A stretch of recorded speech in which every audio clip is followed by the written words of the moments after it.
জাতীয় নাগরিক পার্টির আত্মপ্রকাশ অনুষ্ঠানে বক্তব্য দেন দলটির নেতারা। বলেন, সংসদে কে যাবে তা নির্ধারণ করবে দেশের জনগণ। পরিবারতন্ত্র হবে না, যোগ্যতার ভিত্তিতে নেতৃত্ব আসবে। একতার রাজনীতি প্রচলন করতে চায় জাতীয় নাগরিক পার্টি। নতুন দলের পক্ষ থেকে কথা দিচ্ছি, আগামীর বাংলাদেশ গণতন্ত্রের বাংলাদেশ হবে। আগামীর বাংলাদেশে তরুণরা নেতৃত্ব দিয়ে চাঁদাবাজ দখলদার মুক্ত বাংলাদেশ কায়েম করবে করবে করবে। বিভাজনের রাজনীতি আমাদের মধ্যে ইচ্ছাকৃতভাবে জিয়ে রাখা হয়েছে।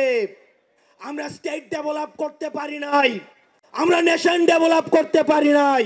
এই সংসদের মসনদে কে বসবে সেটি নির্ধারণ করবে এই ভূখণ্ডের মধ্যে যারা রয়েছে, সেই ভূখণ্ডের মানুষ। দর্শক, নতুন রাজনৈতিক দলের আত্মপ্রকাশ অনুষ্ঠানে বক্তব্য রাখছেন তাসনিম জারা। আমরা সরাসরি যাচ্ছি তার বক্তব্যে। আমরা সেই রাজনীতির অবসান চাই।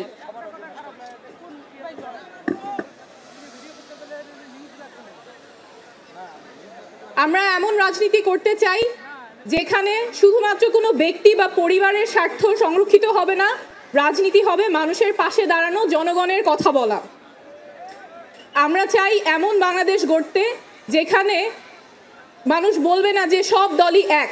কারণ আমরা রাজনীতি করতে আসিনি ক্ষমতা দখলের জন্য, আমরা রাজনীতি করতে এসেছি জনগণের ক্ষমতা জনগণকে ফেরত দেবার জন্য। আমরা এমন বাংলাদেশ চাই যেখানে যে কেউ তার যোগ্যতা, সততা এবং জনগণের সমর্থন নিয়ে মানুষের নেতৃত্ব দিতে পারবে, নেতা হয়ে উঠতে পারবে। তার ব্যক্তি বা পরিবার পরিচয় মুখ্য হবে না।